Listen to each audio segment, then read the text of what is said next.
जाणवी। आजच्या या व्हिडिओमध्ये आपण पाहणार आहोत एक आगळ्या वेगळ्या त्यागाची कथा। ज्यावेळी बरेच लोक शेवटच्या प्रवासाकडे भीतीने पाहतात तेव्हा मरणालाही एक सुंदर अर्थ दिला जातो। दुसऱ्यांसाठी जीवनाची नवी आशा, अंधत्वाने झुकणाऱ्यांसाठी दृष्टीची नवी पहाट, मृत्यूच्या दाढेत असणाऱ्यांसाठी नवजीवनाचा किरण फक्त जिवंतपणी देता येतो असं नाही तर मरणानंतरही देता येतो, हे आपल्याला स्वर्गीय इंदुबाई बबन कुंभार या माऊलीच्या त्यागातून दिसून येते। या माऊलीने आपल्या मरणानंतर सुद्धा देहदान करून समाजासाठी एक आदर्श निर्माण केला आहे। स्वर्गीय इंदुबाई बबन कुंभार या माऊलीने आयुष्यभर प्रेम, माया आणि संस्काराची शिदोरी आपल्या कुटुंबाला दिली। त्यांनी केवळ जगणेच शिकवले नाही तर मरणानंतरही इतरांसाठी प्रकाश बनण्याचा निर्णय घेतला। त्यांनी आपला देहदान करण्याचा महान संकल्प पूर्ण करून एक अत्युच्च मानवता दाखवली आहे। जे जगण्यासाठी संघर्ष करत आहेत अशा अनेक जीवांना नवा श्वास, नवी दृष्टी आणि नवे जीवन देण्याचं अद्वितीय कार्य त्यांनी करून दाखवलंय। त्यांचा हा निर्णय केवळ त्यांच्या कुटुंबासाठी नाही तर संपूर्ण समाजासाठी प्रेरणादायक आहे।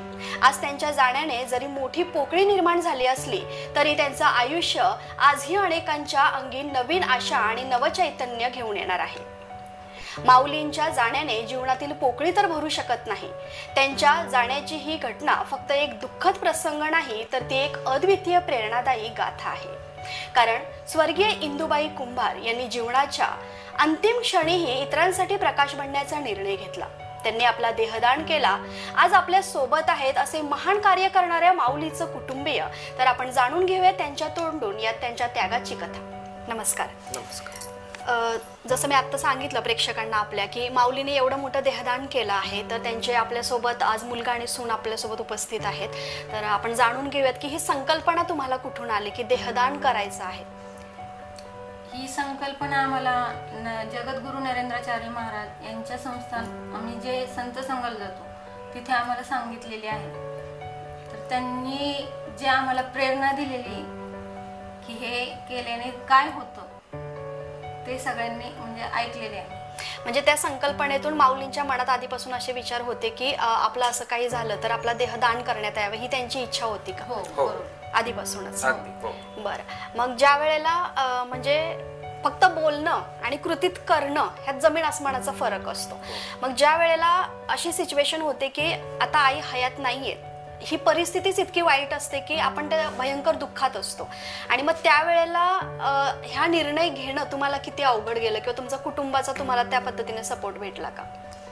सपोर्ट असं म्हणजे आम्ही सर्वच जण त्यांच्या संस्था ह्याच्यातच संत संघातच जातो, त्याच्यामुळे त्यांनी आम्हाला सर्वांनी केला सपोर्ट आणि जी इच्छा त्यांची होती पूर्ण करायची ही आमची इच्छाच होती, त्यामुळे ते पूर्ण केले आहे।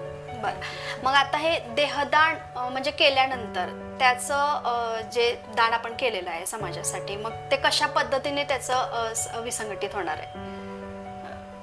आता जिथं आपण ते देहदान केलं तिथं आपल्याला सांगण्यात आलं की बाबा याचा प्रत्येक पार्ट ना पार्ट शरीराचा आपण दुसऱ्या बॉडीमध्ये लावणार आहोत, जेणेकरून नवीन सजीव निर्माण झाल्यानंतर त्याचं पुण्य तुम्हाला लाभेल असं त्यांनी आम्हाला सांगितलं होतं। बरं, म्हणजे थोडक्यात आपण असं म्हणू शकतो की आज आई हयात नाहीये तरी सुद्धा त्या जिवंत आहेत। हो, अगदी। कारण जाता जाता त्यांनी पुण्याचं काम तर केलंच आहे, कारण कोणाला तरी इतकं मोठं दान म्हणजे आपण जसं मी सुरुवातीला सांगितलं की ज्याला दृष्टी नाहीये त्याला दृष्टी भेटणार आहे, तर अशा पद्धतीने त्या आजही आपल्यामध्ये आहेत।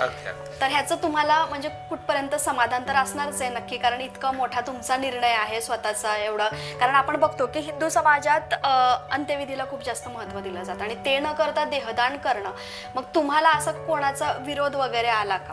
कुटुंबातून असेल किंवा आजूबाजूकडून तुम्हाला म्हणजे त्या पद्धतीने काही असं ऐकण्यात आलं का? हो, आलं, तसं आलं, पण म्हणजे आमच्या त्यांची जी 2 मुलं आहेत आणि आम्ही 2 सुना, आमची पण इच्छा होती की द्यायचं म्हणून देहदान करायचं, त्याच्यामुळे बाकीच्यांचा विरोध आम्ही नाही पत्करला, म्हणजे विरोध पत्करून शेवटी त्यांची इच्छा आणि एक पुण्याचं काम त्यात तुमचा सुद्धा एक खूप मोलाचा वाटा आहे, कारण तुमची त्या गोष्टींची तयारी दाखवली नसती तर हे इथपर्यंत होणं पण शक्य नव्हतं।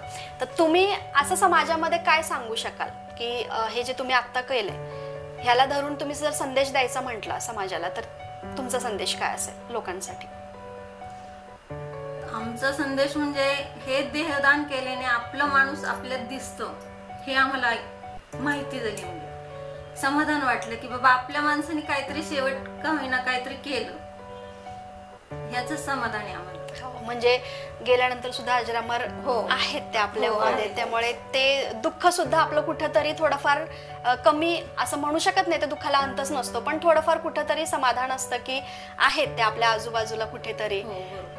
ओके, तर ठीक आहे. तेच खूप छान कार्य केलं आहे माऊलींनी. आणि आज आपण बघितलं तर प्रत्येक माणूस स्वार्थी बनलेला आहे की माझं कसं भलं होईल, पण मरणानंतर सुद्धा आपण कोणाचं तरी भलं करतो, ही भावनाच खूप चांगली आहे. आणि मला असं वाटतं की प्रत्येकाने ही अंमलात आणायला काहीच हरकत नाहीये.